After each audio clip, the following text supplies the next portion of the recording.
இன்றைக்கி நான் உங்களுக்கு இந்த வீடியோவில் ஒரு ஸ்வீட் ரெசிபி தான் கொண்டு வந்திருக்கேன். இது வந்து இஃப்தாருக்கும் நல்ல ஒரு ரெசிபியாகவும் இந்த ரமதானுக்கு நல்ல ஒரு ரெசிபியாக அமையும்னு நான் நினைக்கிறேன். இந்த ஸ்வீட் வந்து நீங்கள் கேக்குன்னு நினைக்கலாம், கேக்கும் இல்லை. செமாலினா கேக்குன்றும் நினைக்கலாம், அதுவும் இல்லை. இது வந்து இந்தியாவில் ஒரு ஃபேமஸான ஒரு ரெசிபி தான் வந்து. இது வந்து நம்ம மெயினாக வந்து எக்கையும் பால்கோவான்னு சொல்லுவாங்க. இந்த பால்கோவா வச்சு தான் நம்ம இந்த ரெசிபியை நம்ம செய்ய போகிறோம். இந்த பால்கோவா வந்து இந்தியாவில் வந்து ஷாப்பில் வாங்கி அதை செய்கிறதுக்கு இருக்கி. ஆனால் நம்மளுக்கு அந்த பால்கோவா நம்மளுக்கு ஸ்ரீலங்காவில் எடுக்கிறது டிஃபிகல்ட்டாக இருக்கும். அப்படி இந்த ரெசிப்பியை செய்கிறதுக்கு நிறைய பேருக்கு விருப்பமாக இருக்கும், செய்து பார்க்குறதுக்கு. அதை அந்த பால்கோவாவை எப்படி நம்ம செய்யலாம், அப்படி செய்துட்டு எப்படி இந்த ஸ்வீட்ஸை செய்யலாம்னு சொல்லி நம்ம பார்க்கலாம். இந்த ஸ்வீட்ஸ்ட நேம் வந்து முட்டை மிட்டாய்ன்னு சொல்லுவாங்க. இது இந்தியாவில் ஒரு ஃபேமஸான ரெசிபி. அதுக்கு முதல்ல என்ன சேனலை சப்ஸ்கிரைப் பண்ணாமல் நிறைய பேர் பார்த்துட்டு இருப்பீங்க. அப்படி பார்த்துட்டு இருக்கணும் மம்ஸ் கிச்சன் ஸ்ரீலங்காங்கிற சேனலை சப்ஸ்கிரைப் பண்ணிவிட்டு பக்கத்தில் இருக்கிற பெல் ஐக்கனை கிளிக் பண்ணுங்கள். இப்போ நம்ம வீடியோக்குள்ளே போவோம். நான் 6 எக் எடுத்திருக்கேன். எடுத்து இதை நல்லா நான் பீட் பண்ணி எடுத்துக்கொள்கிறேன். இதை நல்லா நம்ம பீட் பண்ணி எடுத்துக்கொள்ளணும். அப்போ தான் இந்த முட்டை மிட்டாய்ங்கிற அந்த ஸ்வீட்ஸை நம்ம செய்கிறதுக்கு ஈஸியாக இருக்கும். அது நல்லா பர்ஃபெக்டாகவும் வரும். இதை நல்லா நீங்கள் பீட் பண்ணி எடுத்துக்கொள்ளுங்கள். பீட் பண்ணி ஒரு இடத்துல செப்பரேட்டாக வச்சுக்கொள்ளுங்க. நான் இந்த விஸ்க் பண்ணுற மாதிரி நல்லா விஸ்க் பண்ணி எடுத்துக்கொள்ளுங்க. இதை நல்லா மிக்ஸ் பண்ணி எடுத்துட்டு இடத்துல நம்ம வச்சுட்டு நம்ம இப்போ வந்து ஆம நட்ஸை வந்து நான் சோக் பண்ணி வச்சுருக்கேன். சோக் பண்ணி வாட்டரில் சோக் பண்ணி எடுத்து 1 hour சோக் பண்ணி எடுத்ததுக்கு பிறகு இதை வந்து ஒரு 50 ஆம நட்ஸ் எடுத்திருக்கேன். அதில் 1/4 கப் மில்கை சேர்த்து நான் பிளெண்ட் பண்ணி அதை நான் பேஸ்ட் பண்ணி அதையும் ஒரு இடத்துல வச்சுக்கேன். இப்போ நான் பேன் எடுத்துக்கொள்கிறேன். பேனில் வந்து நான் இப்போ 1 liter மில்கை, ஃப்ரெஷ் மில்கை நான் இதில் சேர்த்துக்கொள்கிறேன். நீங்கள் இதை வந்து என்னத்துக்குன்னு நீங்கள் யோசிக்கலாம். இதை நம்ம இப்போ பால்கோவாவை செய்யணும். இந்த ஸ்வீட்டை செய்கிறதுக்கு எது தேவைன்னு சொன்னால் இந்த பால்கோவா தேவை. இந்த பால்கோவாவை செய்து தான் நம்ம இந்த ஸ்வீட்ஸை செய்தால் தான் அந்த ஸ்வீட்ஸ் வந்து இந்த முட்டை மிட்டாய்ங்கிறத செய்யலாம். இப்போ இந்த பால்கோவா எப்படி செய்யலான்றதை பார்ப்போம். இதை வந்து நீங்கள் ஹீட் பண்ணி எடுத்துக்கொள்ளுங்க, பாயில் பண்ணி எடுத்துக்கொள்ளுங்க. ஸ்டவ் ஆன் பண்ணிவிட்டு மீடியம் ஃப்ளேமில் வச்சுட்டு நீங்கள் இதை பாயில் பண்ணி எடுத்துக்கொள்ளுங்க. இப்படி பாயில் பண்ணக்கொள்ள இது வந்து நல்லா கொஞ்சம் திக்காக வரும். பாருங்கள், நான் இப்படி திக்காக வரக்கொள்ள நீங்கள் சஃப்ரானையும் கொஞ்சம் சேர்த்துக்கொள்ளுங்க. இதில் சுகரையும் சேர்த்துக்கொள்வாங்க. இப்போ நம்ம சுகரை நம்ம சேர்க்க தேவையில்லை. இப்போ வந்து நம்ம இந்த பால்கோவாவுக்கு இப்போ சஃப்ரானை நம்ம சேர்த்தா போதும். அது உங்களுக்கு சஃப்ரான் இல்லாட்டி நீங்கள் வந்து காடமன் பவுடரை நீங்கள் சேர்த்துக்கொள்ளுங்க. இது வந்து ஸ்மெல்லுக்கு தான், நல்ல ஒரு வாசனையை கொடுக்கறதுக்காக தான் நான் சஃப்ரானையும் சேர்த்துருக்கேன். இப்படி நல்லா திக்காக வரும். இதில் நீங்கள் கீயையும் சேர்த்து நீங்கள் இதை இப்படி செய்து கொள்ளுங்கள். கீயை நீங்கள் சேர்த்துக்கொண்டீங்கன்னு சொன்னால் இதில் வந்து ஒரு 2 tablespoon கீயை சேர்த்துக்கொள்ளுங்க. அப்போ இந்த இதில் ஒட்டுப்படாமல் நல்லா ஸ்மூத்தாக இதை எடுக்க இயலும். இப்போ அப்படியே நான் ஸ்டவ்வை ஆஃப் பண்ணி வச்சுக்கிறேன். ஆஃப் பண்ணினதுக்கு பிறகு நான் அந்த எக் மிக்சரை வந்து இதில் நான் சேர்த்து நல்லா மிக்ஸ் பண்ணி எடுத்துக்கொள்கிறேன். ஸ்டவ்வை நீங்கள் ஆன் பண்ணக்கூடாது. ஆஃபில் வச்சு தான் இதை மிக்ஸ் பண்ணி எடுத்துக்கொள்ளணும். எந்த லம்ஸும் இல்லாமல் இதை நல்லா மிக்ஸ் பண்ணி எடுத்துக்கொள்ளுங்க.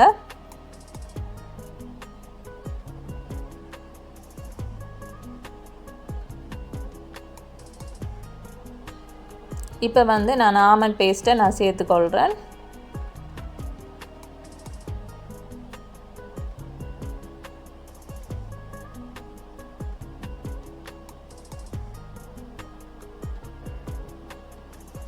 இதை நல்லா மிக்ஸ் பண்ணி எடுத்துக்கொள்ளுங்க. இதில் நம்ம கீயும் நம்ம ஆட் பண்ணிக்கொள்ளணும். கீ வந்து நீங்கள் 1/4 கப் கீயை நீங்கள் இதில் ஆட் பண்ணி இதை நல்லா மிக்ஸ் பண்ணி எடுத்துக்கொள்ளணும்.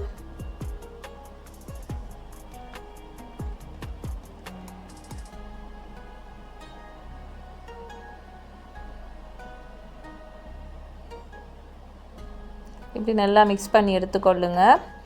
இந்த முட்டை மிட்டாய் வந்து இந்தியாவில் நல்ல ஃபேமஸான ரெசிபி வந்து. ஆனால் இது கொஞ்சம் ரிச்சான ரெசிபியாகவும் இருக்கும். ஏன்னு சொன்னால் ஆமநட்ஸ் நம்ம சேர்க்கோம், கீ சேர்க்கோம்.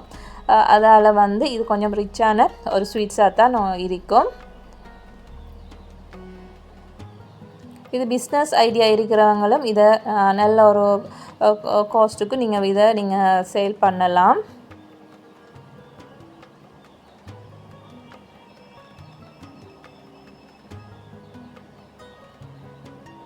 இதை நல்லா மிக்ஸ் பண்ணுவோம். நல்லா மிக்ஸ் பண்ணினதுக்கு பிறகு நம்ம ஸ்டவ்வை ஆன் பண்ணினா ஓகே.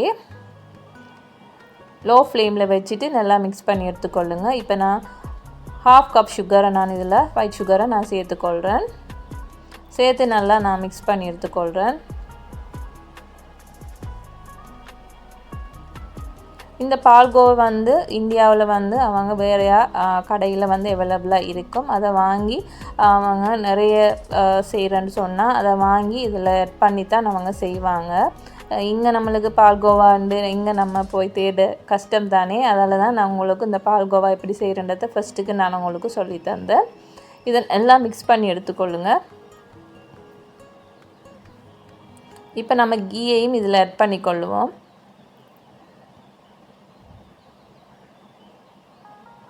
இதில் சுகர் வந்து நல்லா டிசால்வ் ஆனதுக்கு பிறகு நம்ம கீயை நம்ம ஆட் பண்ணினா ஓகே.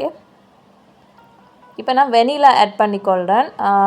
செஃப்ரானும் இது ரோஸ் எசன்ஸும் இதில் சேர்த்துக்கொள்ளுவாங்க. நீங்கள் ரோஸ் எசன்ஸை இப்போ நீங்கள் சேர்த்துக்கொள்ள வேணாம். ரோஸ் எசன்ஸை இப்போ சேர்த்திங்கன்னு சொன்னால் கசக்கிற ஒரு தன்மை வரும். ரோஸ் எசன்ஸை வந்து நீங்கள் கடைசியில் நீங்கள் சேர்த்துக்கொள்ளலாம். கொஞ்சம் ஒரு அமௌண்ட்டில் கொஞ்சம் ஒரு துளி போல் நீங்கள் அதில் ஆட் பண்ணினா போதும். இப்போ வந்து நான் 1/4 கப் கீயை நான் இதில் ஆட் பண்ணிக்கொள்கிறேன். இதில் வந்து கீ தான் ஸ்பெஷலான ஒரு இது உண்டு. அந்த கீ தான் இந்த கீ ஸ்மெல் அந்த ஸ்வீட்ஸில் நல்ல ஒரு மணத்தை ஒரு ஸ்மெல்லை கொடுக்கும். வந்து நீங்கள் அந்த கீயை நீங்கள் ஆட் பண்ணிக்கொள்ளுங்க. நீங்கள் பட்டரை ஆட் பண்ண வேணாம். நீங்கள் கீ ஆட் பண்ணினா போதும்.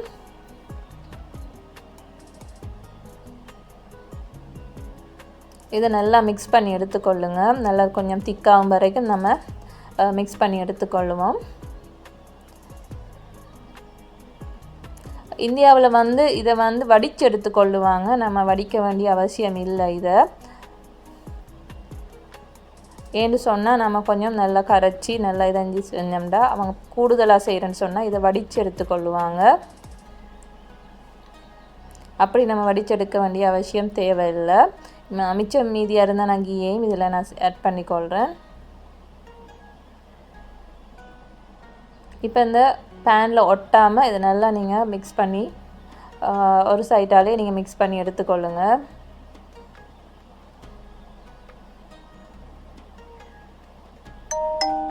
எந்த லம்ப்ஸும் இல்லாமல் நீங்கள் இதை நல்லா மிக்ஸ் பண்ணி எடுத்துக்கொள்ளணும். கொஞ்சம் திக்கானா போதும். அதுக்கு பிறகு வந்து நம்ம ஒரு ட்ரே எடுத்து அதில் வந்து நம்ம கீயை வந்து அதில் க்ரீஸ் பண்ணினா ஓகே. கீயை நீங்கள் அப்ளை பண்ணி நல்லா க்ரீஸ் பண்ணி எடுத்துக்கொள்ளுங்க. ப்ரிப்பேர் பண்ணி எடுத்துக்கொள்ளுங்க. அவனை வந்து நீங்கள் நம்ம இதை பேக் பண்ண போகிறோம். பேக் பண்ணுறதுக்கு 185 செல்சியஸில் வந்து நீங்கள் இதை வந்து 45 மினிட்ஸ் வந்து நீங்கள் ப்ரீ ஹீட் பண்ணிவிட்டு நீங்கள் இதை பேக் பண்ணினா போதும். டூத்பிக்கால் நீங்கள் அதை செக் பண்ணி பாருங்கள். டூத்பிக்கை விட்டு நீங்கள் செக் பண்ணி பாருங்கள். இப்போ நம்ம இதை நம்ம வந்து இதில் கீயை நம்ம ஆட் பண்ணிக்கொள்ளுவோம். கீ ஆட் பண்ணி இதை நல்லா க்ரீஸ் பண்ணி எடுத்துக்கொள்ளுவோம். க்ரீஸ் பண்ணினதுக்கு பிறகு இதை pour பண்ணுவோம்.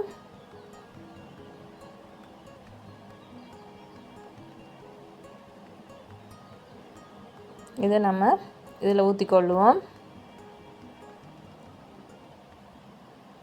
இப்போ இதை 185 செல்சியஸில் 45 மினிட்ஸ் வந்து நீங்கள் பேக் பண்ணால் ஓகே. பேக் பண்ணி நீங்கள் மேலுக்கு கோல்டன் ப்ரௌன் ஆகும் வரைக்கும் நீங்கள் பேக் பண்ணினா போதும். நீங்கள் அடிக்கடி செக் பண்ணி பார்த்துக்கொள்ளுங்க. அடிப்பிடிக்காமல் கொஞ்சம் செக் பண்ணி பார்த்துங்க. மேலுக்கு நட்ஸ் அதில் நான் சேர்த்துருக்கேன். கேஷ்யூ ஆமாம் நட்ஸ் அதில் நான் சேர்த்துருக்கேன். பாருங்கள் எப்படி பர்ஃபெக்டாக வந்திருக்குன்னு சொல்லி. கொஞ்சம் ஆறினதுக்கு பிறகு நான் உங்களுக்கு இதை கட் பண்ணி காட்டுறேன். இது வந்து கேக் மாதிரி இருக்காது. கேக்கை நம்ம கட் பண்ணக்குள்ள இருக்கிற மாதிரி இருக்க மாட்டுச்சு. இது ஸ்மூத்தாக நம்ம இதை ஈஸியாக நம்ம கட் பண்ணி எடுத்துக்கொள்ளலாம். நான் இப்படி ஈஸியாக நான் கட் பண்ணி எடுத்துக்கொள்கிறேன். இது ஸ்கொயராக நான் இதை கட் பண்ணி எடுத்துக்கொள்கிறேன். இதில் எனக்கு 12 பீஸ் வந்துச்சு. இதை நான் பாருங்கள் எப்படி நான் எடுக்கன்னு சொல்லி. இது பர்ஃபெக்டாக எவ்வளோ அழகாக கலண்டு வருதுன்னு பாருங்கள். நம்ம கீயை நம்ம இதில் ஆட் பண்ணினதால தான் இப்படி பர்ஃபெக்டாக நம்மளுக்கு இந்த ரெசிபியை நம்மளுக்கு ஈஸியாக செய்ய முடிஞ்சிச்சு. இந்த முட்டை மிட்டாயை நீங்கள் கட்டாயம் செய்து பாருங்கள். இந்த இஃப்தாருக்கு இந்த நம்மளோட ஃபெஸ்டிவல் டைமுக்கு நீங்கள் பெருநாளைக்கு நீங்கள் இதை கட்டாயம் நீங்கள் செய்து பார்க்கலாம். இது நல்ல ஒரு டேஸ்ட்டாகவும் இருக்கும், ஒரு டிஃப்ரெண்ட்டான டேஸ்ட்டாகவும் இருக்கும். பார்க்குறதுக்கு கொஞ்சம் கேக் மாதிரியும் இருந்துச்சு. அந்த கீ ஸ்மெல்லும் நல்ல ஒரு மணத்தை கொடுத்துச்சு. இதை நீங்கள் ட்ரை பண்ண பாருங்கள். ட்ரை பண்ணி பார்த்துட்டு எனக்கு சொல்லுங்கள் எப்படி இருந்துச்சு. தேங்க்யூ ஃபார் வாட்சிங். அஸ்ஸலாமு அலைக்கும். இன்னொரு யூனிக்கான இன்னொரு நல்ல ஒரு ரெசிபியோடு உங்களுக்கு நான் சந்திக்கிறேன். அஸ்ஸலாமு அலைக்கும். பாய்.